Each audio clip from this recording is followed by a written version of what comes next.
Oke, ini sekarang saya akan menjelaskan sedikit tentang integral integral tak tentu ya. Ini sebenarnya anti turunan ya. Anti turunan berarti kebalikannya. Nah, sebelum saya bahas lebih jauh tentang integral, saya bahas dulu tentang turunan. Ini tentang turunan ya. Nah, kalau turunan itu kita mulai dari paling gampang. Ini saya ulang aja ya. Jadi kalau angka tok 7, 8, 1000, 1 miliar pun kalau diturunkan tetap 0. Oke? Kalau tak ada X. Nah, kalau misalnya yang pangkat 1, kalau misalnya 5X, 7X, X ja atau 0,5X diturunkan pasti sisa koefisiennya kan jadi 1 kali depannya. Ini berarti 1, ini berarti 0,5. Nah, bagaimana dengan yang pangkat yang lain yaitu eh, misalnya 5X kuadrat, 7X pangkat 4, 8X pangkat 6. Ini saya ngulang-ngulang ya. Anggap ya kalian pura-pura tak tahu ya. Itu tinggal 2 kali 5 berarti 10x, yang ini 28x, yang ini 48x, sorry ini pangkat 3 ya, lupa, ini berkurang 1 pangkatnya. Nah, ini adalah turunan. Kenapa kita perlu tahu turunan? Supaya integralnya kalian ngerti gitu. Jadi kalau integral itu adalah dari 10x saya cari 5x kuadrat gitu, 28x kuadrat saya cari 7x pangkat 4. Nah, jadi kita mulai dari angka dulu. Jadi kalau misalnya angka, saya balikkan sini, ini sudah integral ya. Jadi kalau 5, saya integralkan, apa sih yang turunannya 5 gitu. Berarti sebelumnya pasti 5x. Oke. Kalau misalnya 10, integralnya pasti 10x. Oke. Ini integral. Nah, kalau misalnya yang ada pangkat dari ini, pangkat 1, misalnya 8x, integralnya berapa? 5x, integralnya berapa gitu ya. Yang pasti saya tahu kalau namanya integral, pangkatnya pasti bertambah 1. Ini. Nah, berarti, sorry, 1 jadi 2 dong, sorry ya. Ini kalau tak tulis berarti 1, terus ini sama juga x kuadrat. Nah, sekarang kita tinggal cari angka ini, berarti 2 kali berapa sih sama dengan 8? Berarti kan 4, ya. Nah, sekarang kalau misalnya ini 2 kali berapa sih sama dengan 5? Berarti 5 per 2. Oke, sesimpel itu ya. Nah, sekarang kalau misalnya yang pangkatnya lebih besar ya, intinya juga sama, misalnya 9x pangkat 6. Oke? Berarti dia pasti jadi x pangkat 7. Gini. Nah, terus angka depannya berarti 9 per 7. Nah, kayak gitu. Sekarang sudah ada gambaran kan? Nah, sekarang kalau masalahnya gini. Kalau misalnya saya turunkan, kalau misalnya x kuadrat plus 1, x kuadrat plus 3, x kuadrat plus 5. Waktu kita turunkan, waktu kita turunkan itu semuanya hasilnya 2x, 2x, 2x. Nah, waktu saya integralkan 2x, itu jadi x kuadrat tambah berapa gitu. Apakah 1, 3, atau 5. Nah, inilah yang kita sebut tak tentu gitu ya. Tak ada batas, terus tak tahu dia sini plus berapa gitu ya. Ini sih bisa dicari ya. Tapi sementara kita kasih C ya. Kita nggak tahu ini konstantanya berapa. Kenapa? Waktu ini diturunkan, dia tetap jadi 0 di sini. Oke? Jadi bisa 1, bisa 3, bisa 5, atau berapapun, ya selama dia angka tok. Jadi kalau yang waktu dia diturunkan itu 0. Ingat ya? Jadi setiap kita integralkan, pasti ada tambah suatu konstanta yang tadi ketahui. Oke? Sorry, tadi integral tentu tuh nanti ada untuk batasnya ya, bukan untuk ininya. Beda sedikit. Nah, sekarang kalau misalnya turunan, saya pakai lambang lah ya. Jadi kalau AX pangkat N, kalau diturunkan itu jadi N, kan pangkatnya turun ya, kali A, kali X pangkat N min 1. Oh, main kali-kali ya. Nah, kalau integral, kalau misalnya saya bilang AX pangkat N, naik, itu berarti kita lihat dari pangkatnya. Itu jadi N plus 1, pangkatnya bertambah 1 intinya. Terus tinggal dibagi pangkat ini lagi, berarti A per N plus 1. Tapi jangan lupa ada plus C.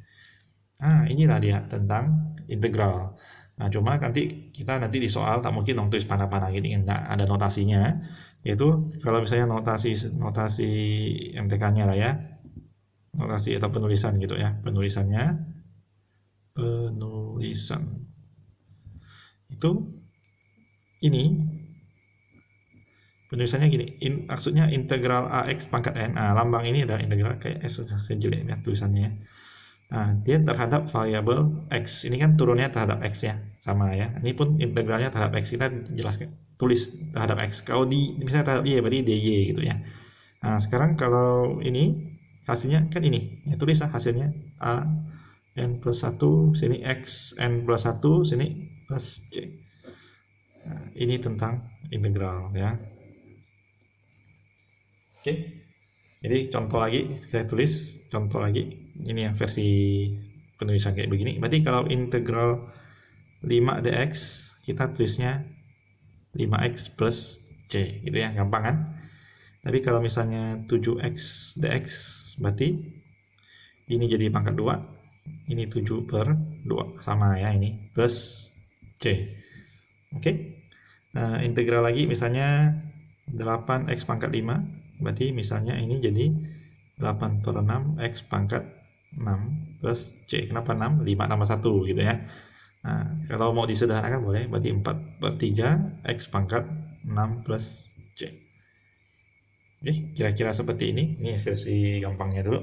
Kemudian ada ini. Kalau pangkat negatif bagaimana? Pangkat pecahan bagaimana ya? Itu intinya tetap sama. Misalnya kita contoh ya, langsung contoh integral misalnya akar x. Oke, kalian tahu akar x itu sebenarnya x pangkat setengah. Ini baru ubah bentuknya, bukan diintegralkan. Saya ubah bentuk akarnya jadi setengah gitu. Nah, ini kalian tetap berlaku hukum rumus kayak tadi ya. Berarti tinggal x setengah tambah 1 itu saya tulis pelan-pelan, setengah tambah 1, ini 1, kan angka depannya tak ada, berarti 1 per 1 tambah setengah, ini plus C. Oke, nah ini kita tinggal dibereskan, 1 bagi 3 per, ini kan 3 per 2 nih, harusnya 1 tambah setengah ya, sorry, salah posisi. Setengah tambah 1 ya, betul ya, sorry. Ini berarti tinggal 1 per 2 per 3 per 2 berarti 2 per 3, ini X pangkat 3 per 2 plus C. Oke, nah biasa orang akan kesulitan di sininya. Tapi tak masalah, kalian harus tahu ini adalah 1/2. Kita boleh tuliskan dia jadi bentuk X1, ini kan, setengah, berarti akar X gitu. Ini sama, ini ya, plus C. Oke. Nah, nanti kalau misalnya mau lebih contohnya lebih susah lagi, misalnya X ini, X akar X. Nah, kasih angka deh, 7 misalnya ya. Ini kita ubah dulu. Kalau yang sudah pro boleh langsung, kalau kita kan pura-pura pelan-pelan ya. Jadi ini 7 x pangkat 3 per 2. Kenapa? Tuh x akar x 1/2, jadi 3 per 2 dx. Kenapa 1/2? Ini kali ya, jadi pangkatnya ditambah ya. Nah, ini tinggal kita integralkan, berarti 7. Angka ini selalu boleh kita biarkan ya, atau mau langsung per juga boleh. Tapi saya pura-pura pakai rumus tadi lah ya. Ini x pangkat 5 per 2. Dari mana? 3 per 2 tambah 5 per 2 ya. Tambah 1 jadi 5 per 2. Ini 5 per 2 plus C. Berarti ini boleh saya sederhanakan jadi 14 per 5. Nah, ini x kuadrat akar x plus C. Oke. Cuma gini ya ternyata ya, yang akar ya. Nah, kalau yang satu lagi misalnya pecahan. Negatif. Misalnya kalau 6 per x kuadrat dx. Nah, 6 per x kuadrat dx gimana sih turunannya? Ingat, kalau pangkat di bawah itu kita boleh naikkan jadi negatif pangkatnya ya, bukan x-nya, pangkatnya. Nah, baru kita integralkan sesuai rumus tadi, berarti 6 per min 2 tambah 1 itu bukan min 3 ya, tapi min 1. Terus ini x pangkat min 1 juga, plus c. Berarti ini saya boleh tulis min 6 kali 1 per x. Nah, kalau mau lebih rapi lagi, min 6 per x plus c. Ini semua sama ya, tergantung kalau misalnya PG lihat bentuk mana yang keluar. Simple ya. Nah, cuma hati-hati ketika kita ada integral misalnya 4 per x dx, ini nggak bisa langsung pakai rumus tadi ya. Kenapa? Waktu saya, ini kan pangkat min 1 nih. Kalau saya naikkan nih. Waktu saya integralkan, ini kan 0 ya. Nanti 4 per 0 x pangkat 0 dx, berarti bukan berarti 4 per 0 gitu ya. Ini tak boleh. Kenapa? 4 bagi sesuatu bagi 0 itu tidak ada definisi ya. Jadi kita biarkan saja. Adik, khusus ini ada rumus lain. Jadi kalau integral 1 per x dx itu sama dengan ln x plus c ya, ln x plus c. Ini tanda mutlak, ambil positifnya ya. Nah, kalau misalnya di 4 per x berarti kan 4 kali ini. Jadi kalau integral 4 per x dx, ini yang tanya dari mana ya? Ini konsep ah. Jadi kalian hafal sementara, hafal dulu. Mau dicari bisa, tapi ya siap-siap berbui-bui ya.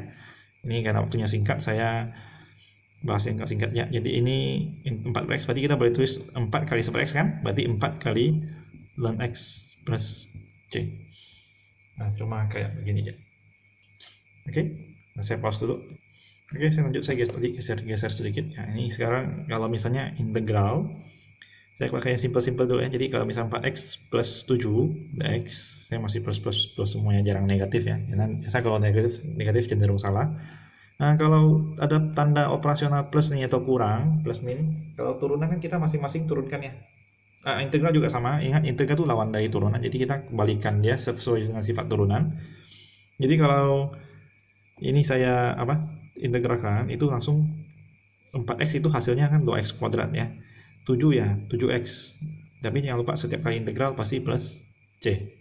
Oke, saya ulangi lagi. Misalnya kalau misalnya gini, 7x pangkat 3 min 2x plus 5 misalnya, itu hasilnya ya kayak biasa ya, 7 per 4 x pangkat 4 masing-masing min x kuadrat plus 5x plus c. Oke. Nah, tapi kalau perkalian, misalnya saya kasih lagi integral misalnya 2x plus 1 dikali x min 1 dx. Ini jangan sok-sok kan integral masing-masing terus baru dikali, nggak boleh ya. Nah, kalau penjumlahan pengurangan kita biasa ya cincai lah kalau bahasa kami. Itu kan tinggal kali pelangi ya ini ya. Jadi kalau plus min boleh langsung, kali bagi tak boleh. Nah, kalau bisa dikali, kalian kali dulu. Nanti bentuknya kan jadi bentuk penjumlahan ya. Nah, baru kalian integral masing-masing. Sekarang coba dikali, ini saya bantu kali, tinggal 2x kuadrat min 2x plus x berarti min x min 1 dx, yang berat bisa langsung ya, pelan-pelan ya. Itu langsung 2 per 3 x pangkat 3 min setengah x kuadrat min x plus c. Jadi masing-masing integralkan. Oke. Bagi juga sama. Jadi kalau integral misalnya x pangkat 7 min x kuadrat, saya per x pangkat 5 misalnya dx. Nah, barang ini kalau saya bagi integral masing-masing terus baru bagi, nggak boleh ya, nggak boleh masing-masing integralkan, tapi bereskan dulu pembagian di sini. Bisa nggak kalian bagi gitu? Nah, kalau bisa berarti kita lanjut gitu ya. Kalau nggak bisa, coba nanti ada metode lainnya. Ini tinggal kita bagi, tinggal jadi x kuadrat min x pangkat min 3 dx. Ini belum integral ya, baru bagi. Jadi kalian integral biasa, ini sepertiga x pangkat 3, ini min 2 kan, jadi plus setengah x pangkat minus 2 plus c. Ini saya langsung, yang penting kan integral masing-masing. Oke? Saya rasa cukup sekian tentang ini. Kalau misalnya kan sudah tak mampu sudah tak mampu bagi, berarti itu perlu metode lain. Nah, setelah ini saya jelaskan namanya metode substitusi sama parsial. Oke? Cukup sampai sini.